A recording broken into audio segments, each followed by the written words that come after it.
Hi, everybody. Welcome to the next episode of The Elephant in the Room, which is the corporate elephant that we are talking about.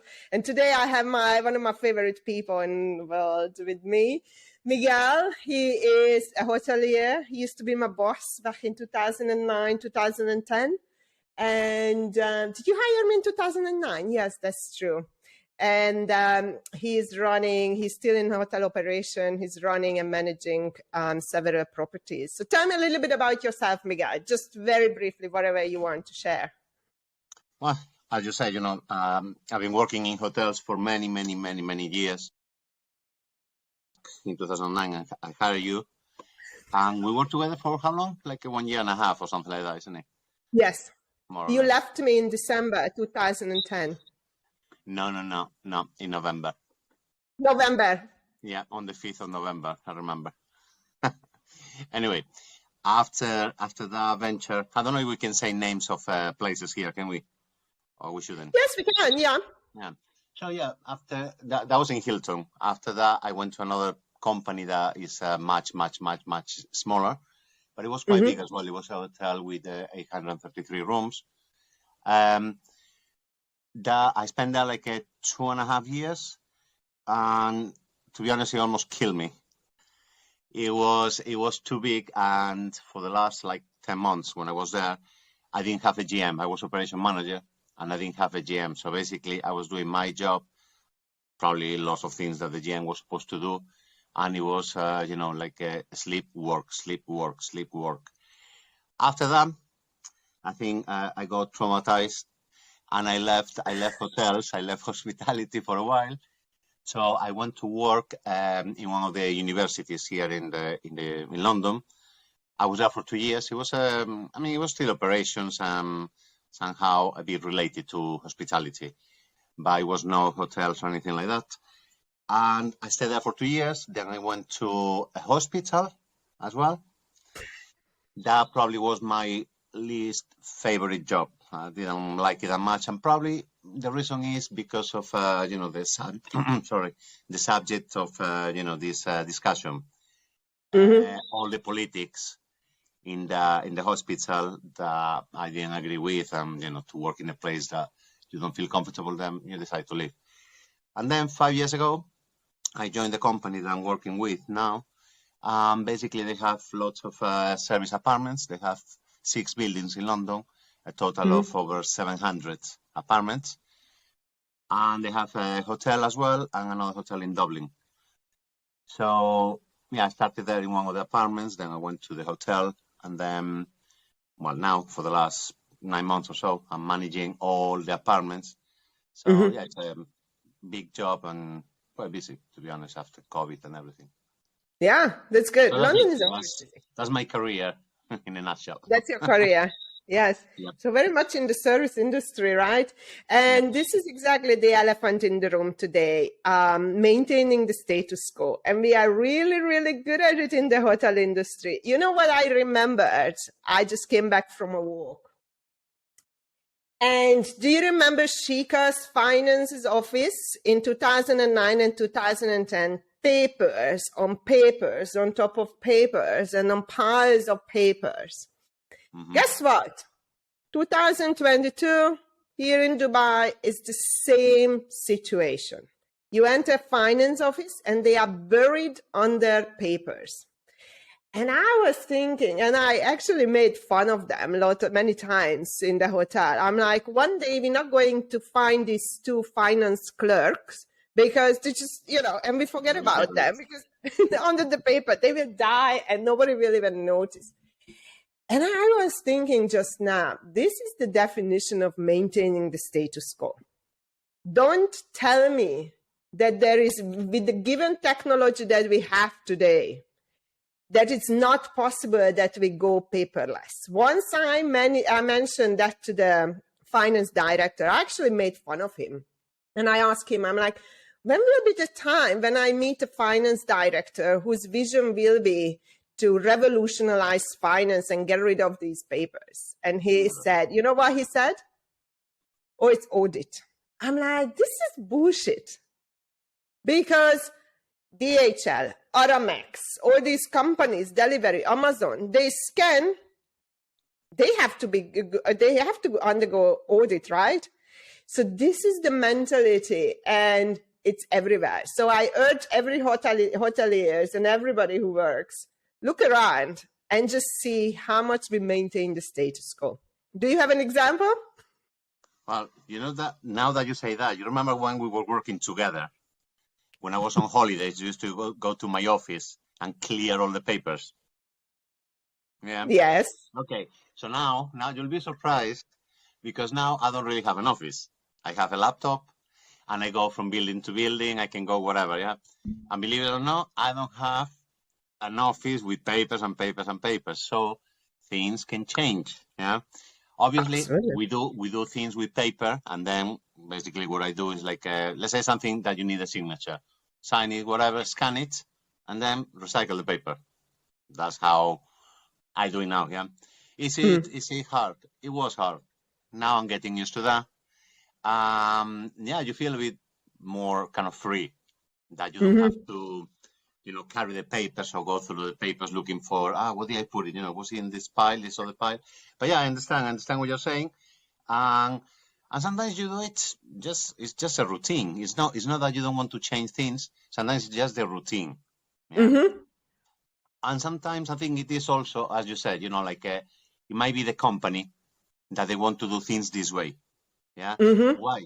For whatever reason, I think sometimes people in high positions, they feel threatened by the people coming, behind, like the younger generations that, oh my God, they might know, more technology than me. If I change this, I'm going to be, obsolete myself. And I think it's fear of, the unknown somehow.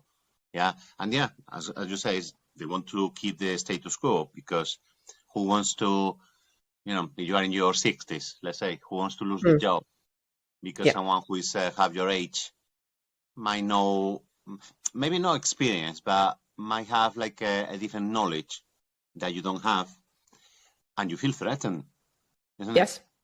Yeah. Oh, definitely. And this is very much is there is a theory, they call it the status quo bias. It's really your ingrained default setting for stability. And we understand that, but we don't talk about it in organizations. Everybody continues, and we do that for so many reasons. First of all, your brain is not designed to reinvent everything. It's designed to keep you alive. And every kind of change is an effort, right? So, but this status quo bias I think it's more dangerous than we actually acknowledge it, because that has an impact on everything. Not just that to innovate and change things, not forget about innovation, that's a big word, but to change things, but also how we approach things. We are missing out on, even in our personal lives, we are missing out on opportunities because we are just, default setting. Okay, just go with what you already know. That's for sure. The beaten track, we know what to expect. And this is a normal human behavior. However, we don't challenge it. And that's why we are where we are. In 2023, hospitality industry, you still have paper checklists. Finance is buried under paper, okay? In a reception, you still give as a complimentary fruit platter to handle your complaint. There is nothing that is new there is nothing new in the past 20 years in the hospitality. We've been scared by technology, and I'm using scared with a very sarcastic way, because we have been introduced technology, but it's literally just, we have a new system or something. We have key card to open, or you can open your room on the phone. Now that didn't work. Nobody went back. Why it's not working? The technology, we just it's not working. Finish. We go back to the key card. And I can't understand. And you know what is the best example? Do you remember in Kensington, we had no phone at the reception desk because switchboard was doing everything, right? And it's a large property, 600 plus bedroom. And I kept telling everyone here, even in my last hotel, when we opened, because that's the perfect time to put things in place in a new way, like easier way. And I said, I'm like, don't put phones at the reception desk. Receptionist and the guest has nothing to do with each other. There's no time. What are they going to chat about? They could not understand. They could not understand. I'm like, you don't need it. Plus they have switchboard, and plus they have room controllers. So it's really even less reason for the guests to chit chat with the receptionist. They could not understand. So this way of protecting what we know is dangerous, and we are not even seeing it. We are not even seeing it. But sometimes it comes also from, younger generations. Everybody is afraid of change. Not everybody, but in general, people are afraid of change. So you've seen it probably many, many times. I've seen it as well. Let's say what you mentioned before, a checklist. Yeah, you have a checklist. You need to do X, Y, and Z, and then all of a sudden you say, okay, let's change this. Let's do something like this. Boom, boom, boom. Everybody will be kind of against. Why? Because I don't know if it's maybe laziness that they don't want to, learn something new. It might be also, as we said, they're scared that, oh my God, what's in there for me? What do I have to do now? But and I see it constantly. Like I have now in where I work in the buildings, in reception, a totally new generation. They are in their, 19, 20 years old, 21, like a really, really young people. Yeah. And exactly the same as, 30 years ago. They are afraid of change. Why? No idea, but they are. But in terms of technology and changing things, everything depends on, obviously, many factors, but it depends where you work and the people that, let's say, you have people there willing, like obviously it has to be in high positions, because we're not going to let a receptionist change the world, but people with experience or whatever, sometimes they come up with good ideas. Example, my boss, I'm working with him now for 5 years, and we get on really, really well. To check the apartments, before you had just a housekeeper going, and then, updating in Opera, clean, But we don't know who checked it because it can be different people. We don't know when it was checked. We don't know anything, So he came up with like a kind of a QR code for each of the properties. So you just scan the code, and then it remains in your phone. And then when you go, like you have to go through, as you say, paperless, through whatever you check in the kitchen. This, tick, tick, tick. In the bathroom, blah, blah, blah. And there's a section for the comments. All that obviously is a QR thing, so it goes into a spreadsheet.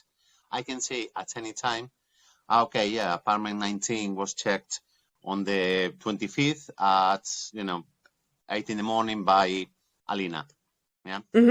And it works. It works, and it's giving us also, like another tool to kind of, because it's not, we don't do this to, there's something wrong in the apartment. It was Alina, let's fire her. It's not that. It's more just to make sure that, the apartment was checked. It was not just put as clean by accident or, whatever it might be. And it worked. And we are like, we changed quite a few things in the company, because it's a small company. As I say, it's only 6 blocks of apartments, then the hotel, and another hotel in Dublin. So, like I know the owner, the owner comes, talks to you in a very, very casual way. It's not like when you work for a huge corporation like Hilton, that things come to you and, like they come from so far high up that, there's no even, I don't know, there's no even point in trying to change it, because you are not going to be able to change it. You can change something that is local, but not something that, was done by, I don't know who, I don't know when. And even if it doesn't work, by the time that they see it, it's going to be too late already, I don't know, consequences, whatever it is. And affecting us, affecting the employees, because at the end of the day, the employees, I feel, are being always very protected. So the people working in my departments, or, let's say for me, not for me, but, in my teams. And sometimes they're paying the consequences of whatever is established. It cannot be changed. And sometimes you lose really good people because of that. Whatever might be the whatever, like the let's say the rotas, yeah, like why can you have someone, like a part-timer for X amount of hours doing this and that? Oh no, because it's not in the budget. Like I know. the budget, just change things and then prove that at the end of the day it's gonna work better. People are gonna be happier. And then if I keep, let's say, the part-timer, 3 days, yeah. And I have the example because I have someone who's been with me for quite a while. Yeah. Why? Because I give them the flexibility. I say, look, and he's a manager. He's a manager in one of the properties, and he's been a part-timer for the last 9 months or whatever as a manager. And I say, look, as long as you cover the shift with the team, etc., in a balanced way, do whatever you can do. And then whenever he doesn't have, because he's at uni, whenever he doesn't have uni, he said, Miguel, I can do some more shifts if you need me, blah, blah, blah. And we do it. And for me, that works perfect. But why can I do that? Because I don't have the restriction. My boss doesn't tell me, no, you cannot do that. As long as everything works, and obviously you keep yourself within a budget. Yeah, of course. Fine. Look, there are rules and, there are restrictions. It's okay. But what people don't see is the flexibility. I always compare these kind of things, even standards, and rules and policies, that like a chess playing, like a chess game, sorry. You have the rules, but within that, you do whatever you want to do, like make it happen. The outcome is the same. And I think, I've been talking to, and another reason apart from the status quo bias, because we all have that and nobody's questioning, I never seen a GM walking around or a HOD or a manager asking the question, could we do this differently? No.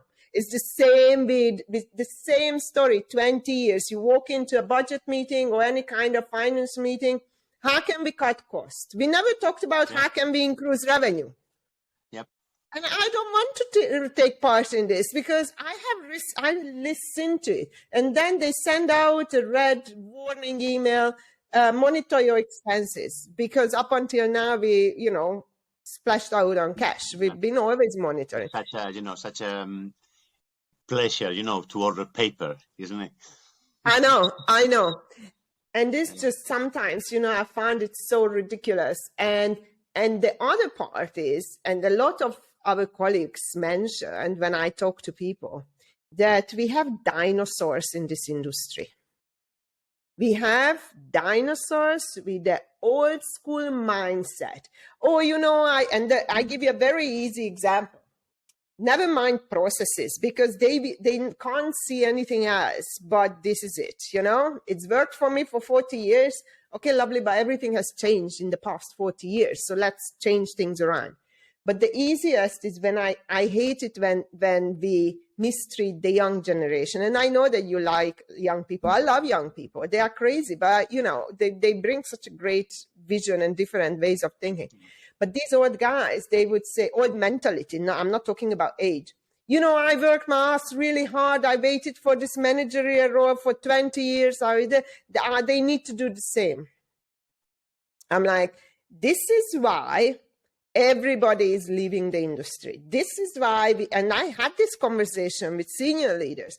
I'm like, this is the mentality why we cannot attract young generations, because they come into the workforce, they realize very quickly, because these guys are smart, that they can't make a contribution in a way of making a change, making a difference.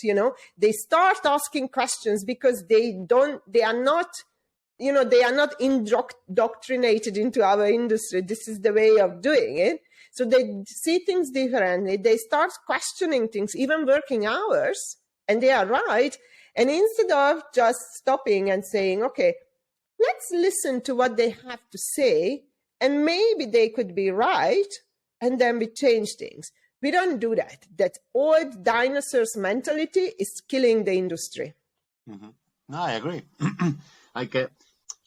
We have to think that in hospitality, a lot of people come to hospitality because, they go and study, hospitality management, etc. But the majority, they landed in hospitality because it was kind of the easiest way, to start, I wouldn't say a career, but to start working, especially like in London, before Brexit, how many Europeans were coming?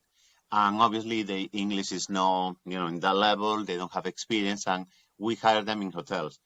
Somehow, we give them like, the training, we give them the tools, and some people like me, I never studied hospitality, and you end up in hospitality and you like it for whatever reason.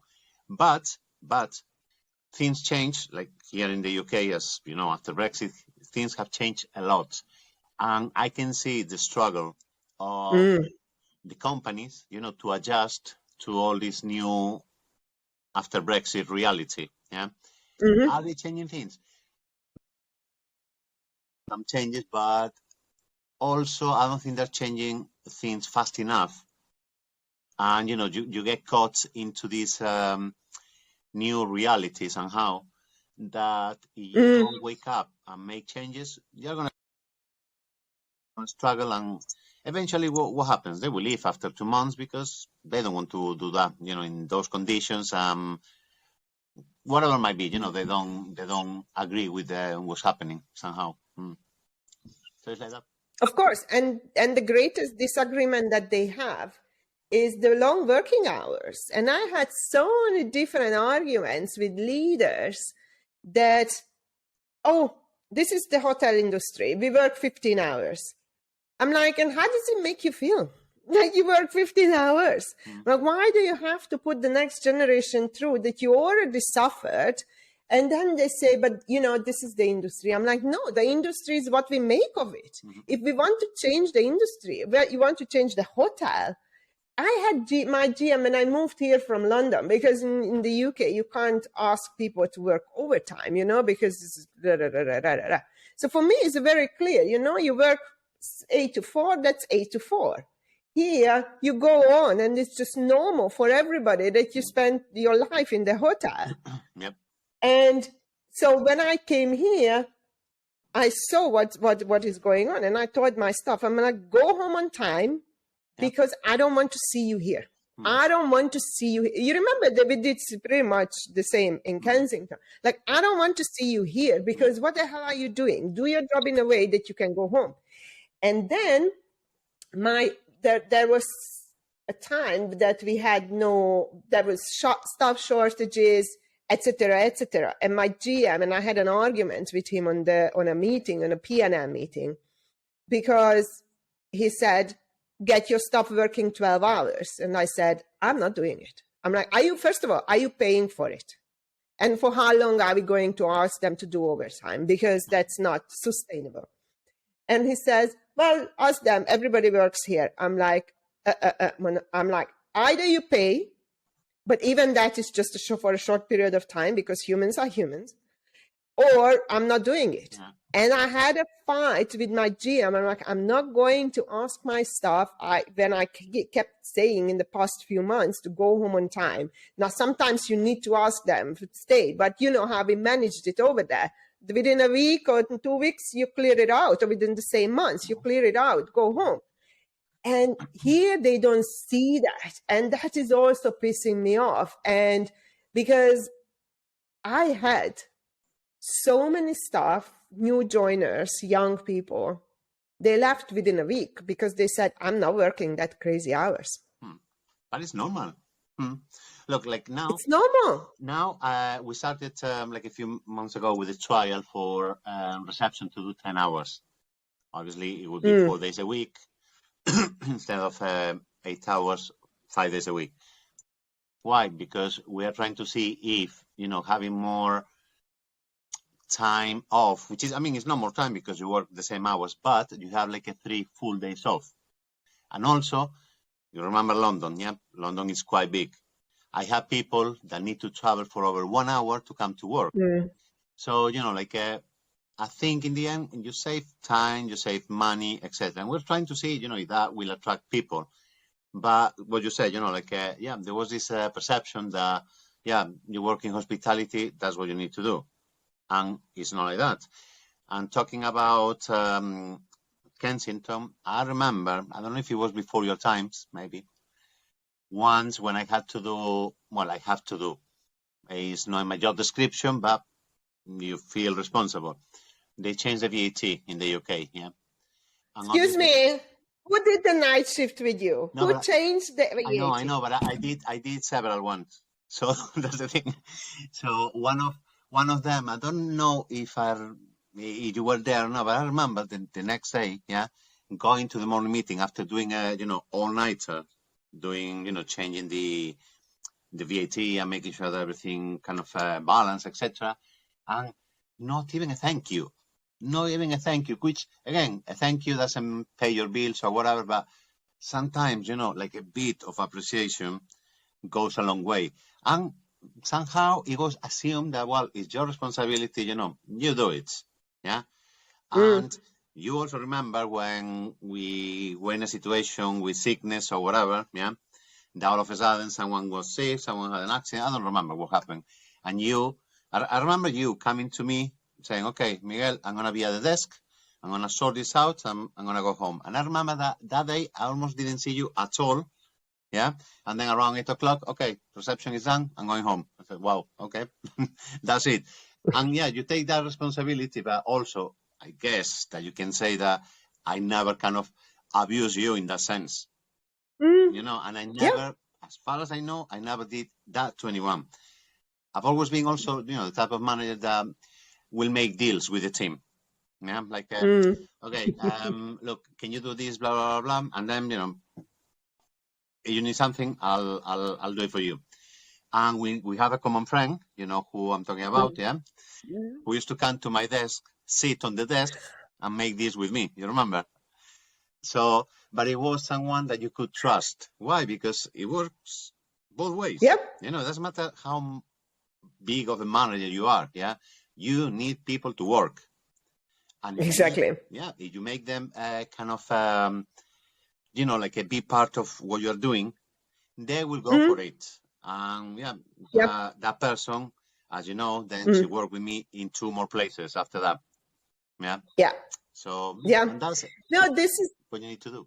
This is how it is. I think people understand their responsibilities. They take on task and, extra shift if it's really needed, but let's not abuse them. And I think this is what sometimes is missing or is happening in the industry, that we abuse people. We take it for granted that, you are there. We did the VAT. We did when the 3 days for 3 days we had no hot water. You remember that? We were there for 72 hours. Did we say anything? No, that's the job. We know when we need to be there.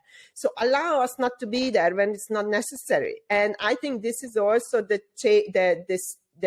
mindset that needs to, because it's FaceTime. It's still FaceTime. Even my last GM, I remember one of the directors used to complain that, look, my job is done. It's 3 p.m. I could go home, but my GM, the GM would say, is it part-time?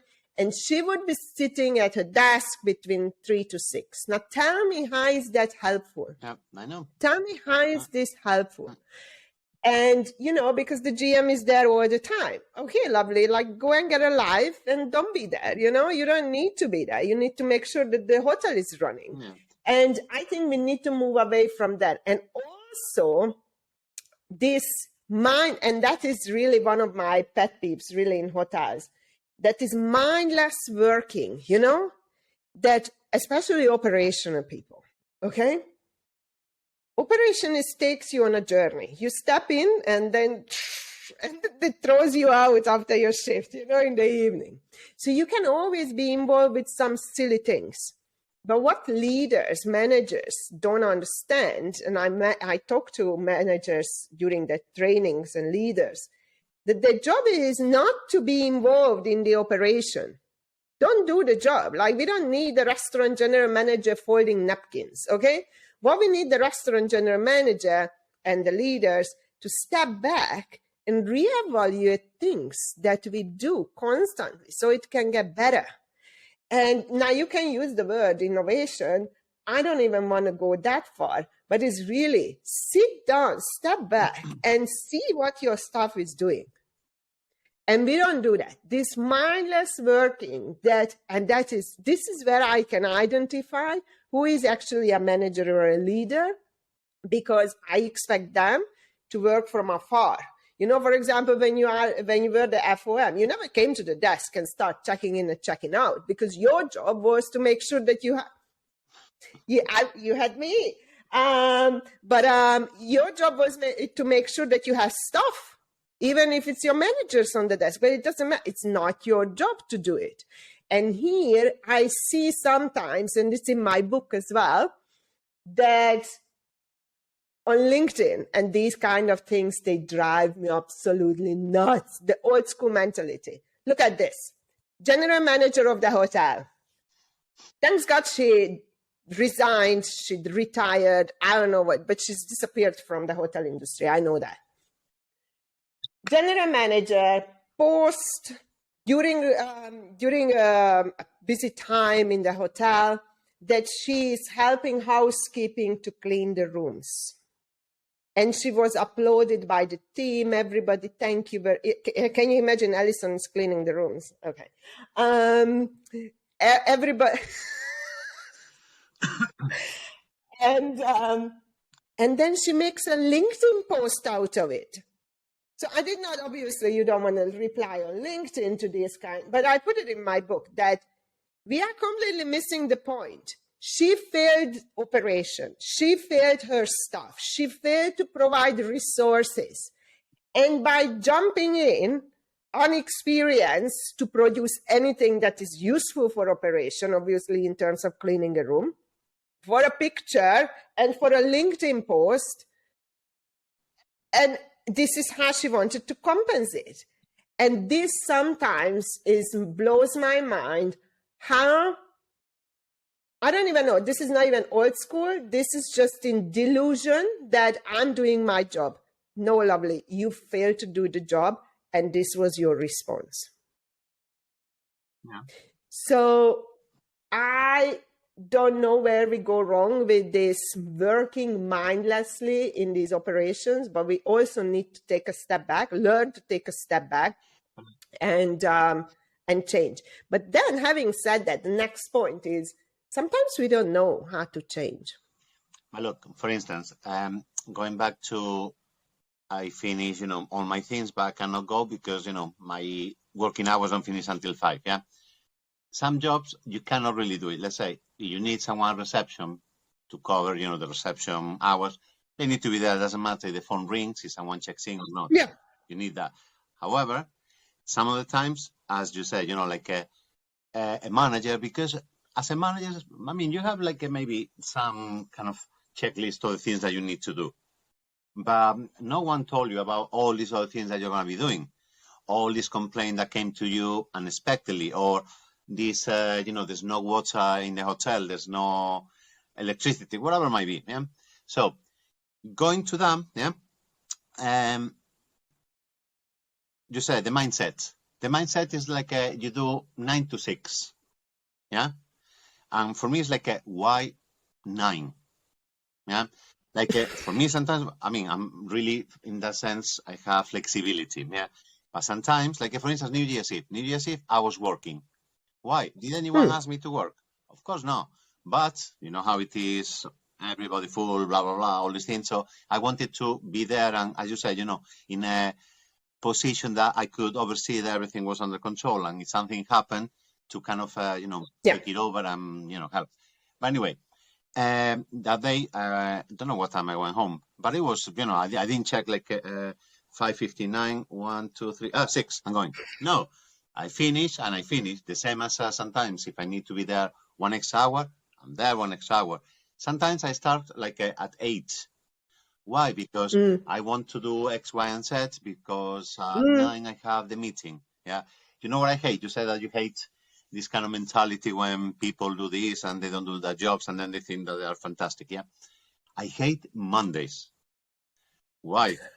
Because again, hospitality industry is 24/7, 7 days a week. But that's operations. The rest is not. Yeah. And then everybody gets there on Monday and emails flying. And everything needs to be done, and everything is a priority. Yeah, for me, and well, obviously back in 2010, yeah, it's already like 13 years ago. Obviously we had the mobile phones and everything, but it was not so much that everybody was still checking the emails at home and things like that. Yeah. So I've never done it. Can you believe that still now in 2023, I don't do that? I don't do it because, and I always explain that to my managers when we have conversations. I say, okay, I'm here 5 days a week as a normal, yeah. I'm spending a lot of time at work, and even sometimes from home they call me, etc., which is fine. It's, let's say, my responsibility. But whenever I'm off, it can be on the weekend or it can be whatever the day of the week. I want to be off. I want to switch off, and I want to have time for myself. Like in my life, it's not your business, like the place where I work, yeah. And I still don't do it. So every Monday, usually now, I get to work and I have like 100 and something emails, which again, I don't care. Yeah, I will go through them as I can, but no, like they need to respect that. We are humans. We need time for ourselves, for our families, our loved ones, friends, whatever we want, or even to do nothing is our choice. But that thing that assuming, as you said before, that we have to do X, Y, and Z, well, is part of your job. Not, is not. And the more that they continue like this, because this is not going to change. Yeah. I've noticed that where I work now in the buildings, they have, I don't know how many WhatsApp groups. Reception with we have that housekeeping here. with blah, blah, then reception with housekeeping, then one building with another. I don't know how. I always say, I don't want to be part of any group. Yeah. Why? Because no, that's not how it works. Yeah. And I think we're kind of getting into this situation that we are using the technology instead of, for a good purpose. We are using the technology to give ourselves more work somehow. Isn't it? I totally agree. I totally agree. We misuse technology. Technology is there to make our life easier. And I give you a very good example to that. This is when I actually blew. I lost. I just walked away. I didn't say anything. I'm like, Sylvia, don't say anything. You will lose your job. Imagine the scenario. We implement a lost and found system globally. Fantastic system. You know how the lost and found is like a logbook, and they find in the store, everything falls on you. Ridiculous. Anyway, so we implement a system that when you are the guest, right? You left the hotel and you just log in to this system, and basically you select your item. Somebody will be connected to you, but it's just, are you here? Is the item here or not? That's it. And once the item is there, you, from your side, you put your email details, address, your credit card, and you pay for the shipping. So there is very little human connection, okay? And the system registers everything. Now, the first step in the process is when we receive the lost item, is to register logbook, right? Take the logbook. Now we have the system. So we were rolling out, and I was training. And then one day it's been rolled out, and then I went to one of our hotels here, and I spoke to the security, asked them, how is that system going and how it's working? And they said, it's very good, blah, blah, blah. I'm like, show me what you do. Register on the system. Fantastic. Done. Then he takes the logbook and writes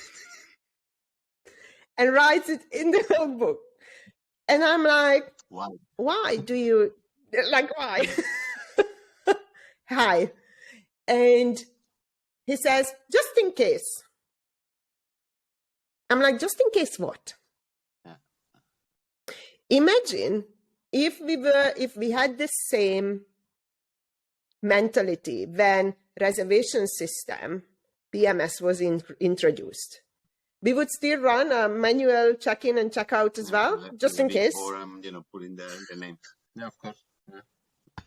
But and we misuse technology, and we doubled up our work actually with technology. We are we don't know what to do with technology. When I started my new position now, in one of the buildings we use Opera, and in the service apartments you don't clean the apartments every day.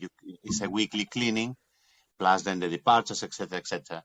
So you have Opera to do all that for you, to tell you what you need to clean, when, etc., etc. And I get to a property, eventually, because as you said, I'm not gonna go there and see, oh, are you guys doing this? Because you assume that this is them.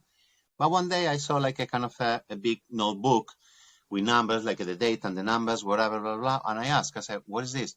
They said, oh no, these are the apartments that we clean. I said, why do you have it in here? Why don't you use Opera? No, because it's easier like this. I was like, oh my God, here we go. No. So I waited because obviously I was still kind of new and I didn't want to go there and jump the room. I'm gonna change everything. Because for me that wasn't a change. That was a necessity. So I waited for this person to go on holidays. And I said, okay, guys, I'm gonna do this, and from next week we are gonna use Opera. I said, I don't want to see anyone writing anything on a paper, and we do it. Guess what? Now 6-7 months later, they just use Opera, and they cannot even imagine how before they were just using papers and post-its. Like seriously, So sometimes, and again, I'm not a spring chicken, but for whatever reason, I like technology, and I use technology as much as I can, But as I said, sometimes it's the new generations that, for whatever reason, they get stuck in the past. Why? I don't know. I don't know if it's the education, because obviously you have people from different backgrounds, etc. I don't know if it's the experience in previous jobs as well. I don't know what it is. But they seem to be sometimes quite happy, like, oh yeah, let me put a post-it here, boom, boom, boom, boom, boom. Like seriously, just write it on, kind of a log or whatever on the computer, You can do many different things. No, I think so we have a lot of different people in organizations, right? And I find if you give them guidance, like you just do, or you just say, no, we're not doing this. This is the new way of doing it. And you reinforce that behavior. People go along with it. But what is missing is the managers to see things differently and then cascade that. Now, I never expect any kind of change to be easy, because even if they impose change on us, we push back. What is it? Although I think, and also people, maybe they are very open to change that makes their life better, make them more efficient. We are open to that. I think the changes sometimes that we are not open to is that doesn't make any sense, or doesn't make any difference. And those are the ones that sometimes I'm like, why are we even doing this? Even with my company, I've been through so many different changes, and some of them were like, okay, I don't know where you guys going with this, but let's do it, But when I clearly seen, and I'm like, we're doing the same things as 5 years ago, and it didn't work 5 years ago, and now we want to repeat it, then I get, very like, oh, I'm not doing it. So we also need to understand from the manager point of view why the staff don't want to do that, or they are not open to changes. And sometimes people are also from higher level all the way to the bottom, is they are scared that they lose their job. Okay, if you eliminate tasks, eliminate responsibilities, but what we don't understand that when there is a technology introduced, for example, it doesn't mean that now I don't have things to do and I can go home or I will lose my job. It's an opportunity for us to review everything. Okay, this piece of technology removed 5 different tasks. How does it impact the whole operation or for that particular role? Is there a thing that now we need to reshuffle because we freed up time? Or, which I always argued with front office managers and rooms division guys, that, we always have this argument that, or the struggle, and then they call L&D to train the people, that the receptionists are not paying attention to the guest, but their heads up in the computer, you know? And I hate that conversation. I'm like, okay. And I always just ask, I'm like, why are their heads in the computer? Like, how many tasks did you give them that they actually don't have any more time for the guest? So don't call me to train. What do you want me to train? Tell them to look up. I'm like, we don't do that. I'm like, this is your job to really evaluate why my receptionist don't have the time to look up. And this is where technology, and this is where we need to come in, managers, to constantly reevaluate, because everything changes. And we don't do that. Look, let me give you an example. During COVID, back in 2020, I went to the property in Dublin. Yeah. Because in Dublin, the restrictions, etc., was slightly different from the UK. So during some months, the hotel there was closed, completely closed, and then they reopened. So obviously, you cannot reopen all of a sudden and have all, the team in place or whatever. So my manager went to Dublin to kind of reopen the place. And then after a few weeks, he asked me, look, can you come here and I'll go back to London, etc. So I went there. Yeah, it was a new experience. In that property, it's a 300-room hotel. Yeah, the desk is like a kind of a meter and a half, and there's only one computer. Yeah. Why? Because they have the self-check-in machine. They have it in the middle of the lobby, and it's terminals that for different people can check in at the same time. Obviously, you might think, this, less people at work, blah blah blah. No. You know how we were doing it in Dublin? Like you had someone talking to the guests. Someone in the lobby, like the receptionist's job was not being sitting at the desk in front of the computer. He was being there with the guest, like, hi, how are you? Have you been here before? No. Okay, let me explain how to use this. You just need to enter this, your number, blah, blah. Let me know you need any help. Obviously, the younger generations are okay. You have sometimes older people, you have to help them, yeah? Or you could do it at the desk, it's fine. But actually, I was at the time talking to my bosses like, if I compare this hotel in Dublin with the one that we have in London with 3 different desks and you need to have X amount of people working, etc., I really like the way that it's done in Dublin because you talk to the people, they check in, and to be honest, I think you are even reducing complaints because that's a lottery. So you book like a, let's say, classic room, executive room or whatever, the system is going to give you the room, So they don't have a face to say, your colleague gave me a room on the first floor and I want a high floor or whatever. I think they, the system makes people think like, okay, I did that, that was the room available, fine. And believe me, I was there for weeks. And there were issues, obviously, but I didn't really see people coming back, no, because I want a room on the, on a higher floor. No, like on that sense, everything was fine. But as we say, in order to do that, you needed someone who probably inspired the change and look at those things, okay, do we want people just being here, on the computer, going crazy with this or whatever, or do we want people to be, because at the end of the day, hospitality is a service industry. Do we want people to offer a better service to the customers? And it works. Yeah, and I think, in fact, now we are starting in the hotel in London. We put already one of the terminals to see how we can, change it to, to the same way. Yeah, and for that, is my boss.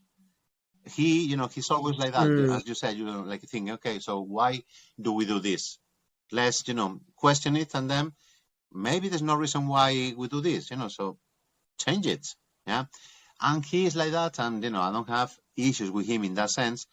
Probably that's why, I'm in the company now for 5 years, and maybe that's one of the reasons, because we can change things ourselves.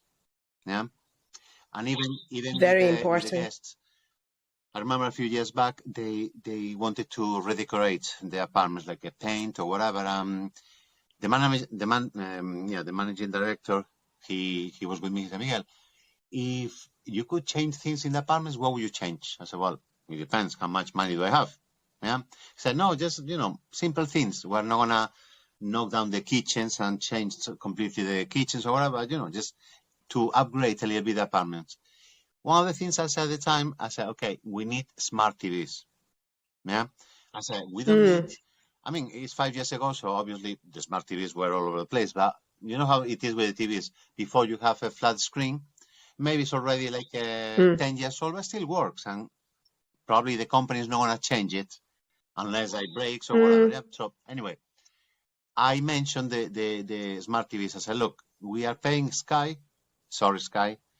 We're paying Sky subscription, and it was like, don't quote me on this, but I think it was around 5,000 a month for all the buildings.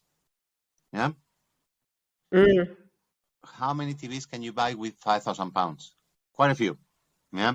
And eventually you're going to replace that. You don't have that service. You don't have any issues with the, with the system. And now, in that building and in all the other buildings as well, now it's smart TVs. So you can go there with your, Netflix account. You can watch your Netflix.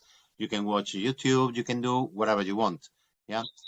But in some places, they still have that, that concept of, welcome to blah, blah, blah, it's so nice, whatever, No, the world is changing. And if this TV is mega modern today, in 1 year's time, it's going to be like, okay. So, go with the times and stop thinking about, but we need this, I remember the times of pay movies.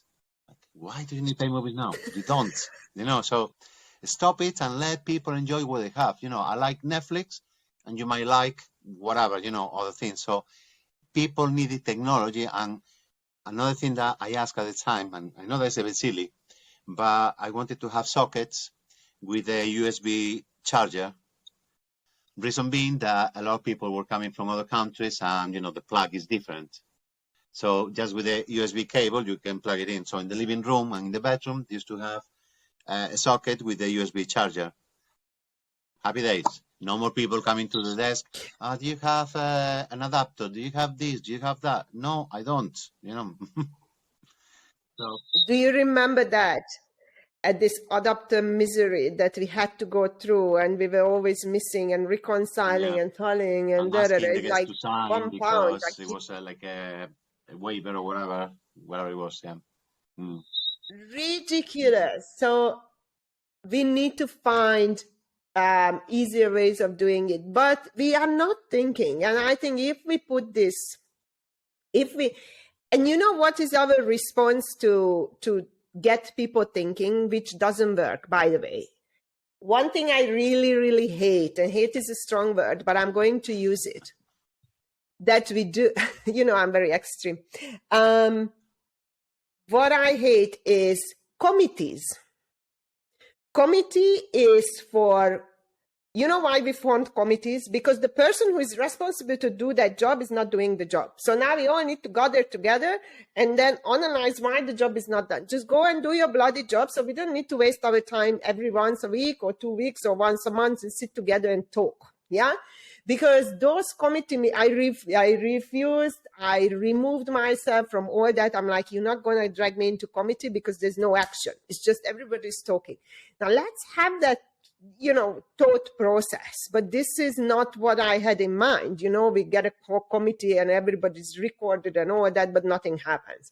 So what you need is people maybe putting into their KPIs, to change something, 3 things a year. I don't know.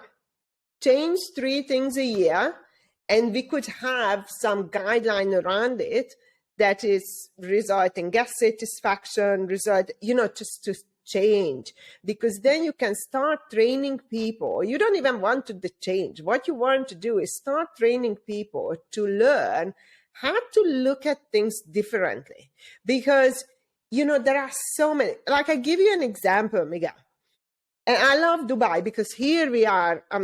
We change, not in the hotel industry, but the city is fantastic.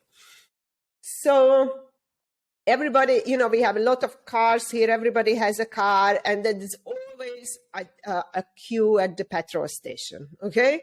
And people here are very convenient. They don't want to go anywhere. I mean, they go always somewhere, but, you know, they are just very convenient. Everything is ordered to your doorstep.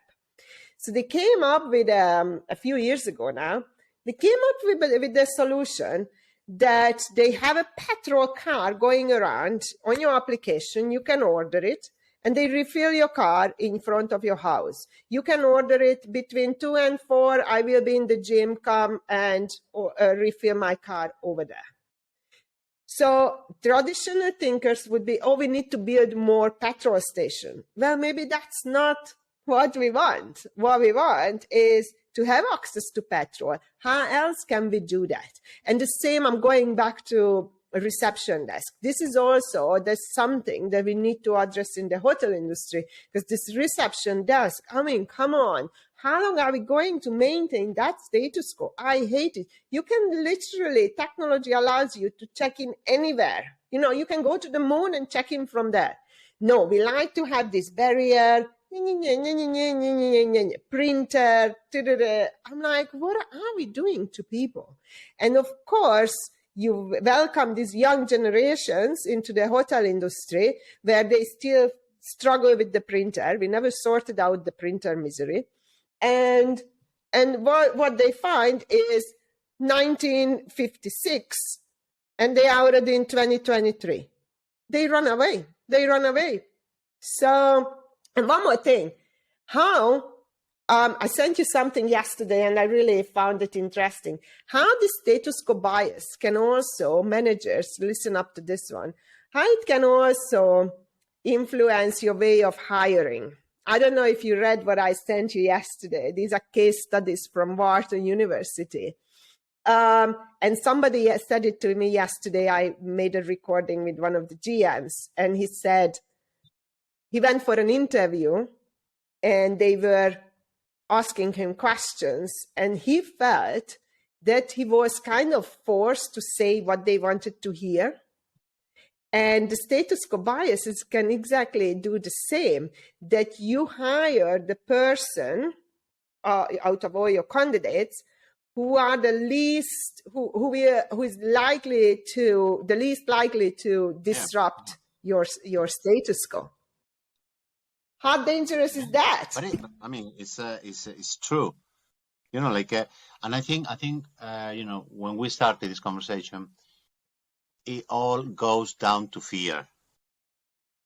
People in management, they fear that someone coming behind someone younger or with less experience, they might have an idea that they didn't have before. Like, oh my God, God forbid that someone is going to have an idea that I never had. Yeah, because then who am I? What's my role here in this company if I cannot impose my will, my everything, you know, to new people, to show them that, you know, after so many years, I'm the boss. Yeah, I'm the boss. Yeah, and that's the thing. Fear. After that, maybe some more fear. Yeah, lack of confidence, I would say. Yeah, of course. Because confident people are not scared of, you know, you want my job. Like, take it. I want you to take it because I'm going anyway, you know, but you still need to get some experience. So it's not that easy. When we're working together, I was always, I'm still the type of manager that I will teach you, show you everything. Yeah.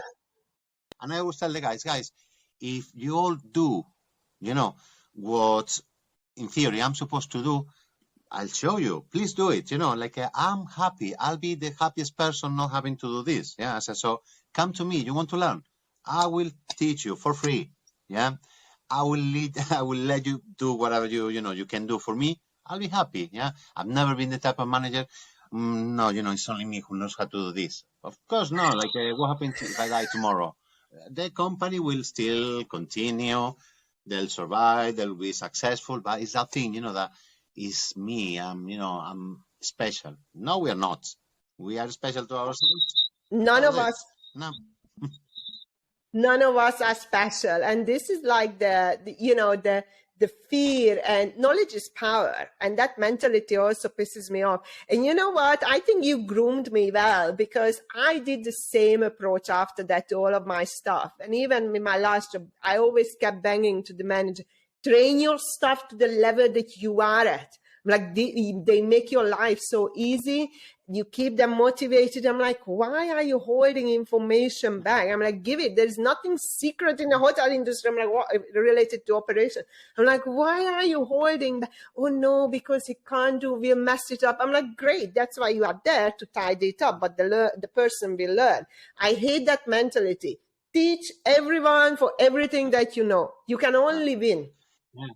Yeah. You can only win. Look, talking about this thing that, the change in status quo, you know how companies have this thing that, okay, you have a new startup, that person cannot apply for another job in 6 months. Why? Because maybe you have that person for receptionist, but that person, even through previous experience, or because their interest, or because, they are, there, they might be really good material for, a supervisory position or whatever, but no, sorry, you still need to wait, 2 months. I cannot do that. I hate that with passion. And to be honest, I use it in the past to maybe decline someone who, was interested in the role, but believe me, it never stopped me from giving the job to someone that I knew that was prepared. No way, like, why not? But yeah, it's these things that is there, after 6 months, after 1 year you can do this, after 2 years. Why? People evolve at different speeds. Things change at different speeds. Who was thinking, that something like COVID will come and will change the whole world? No one. Yeah, so you need to either adjust or... I had the same... I said the same yesterday during my conversation with that, exactly the same example, that somebody comes into the department, new workforce.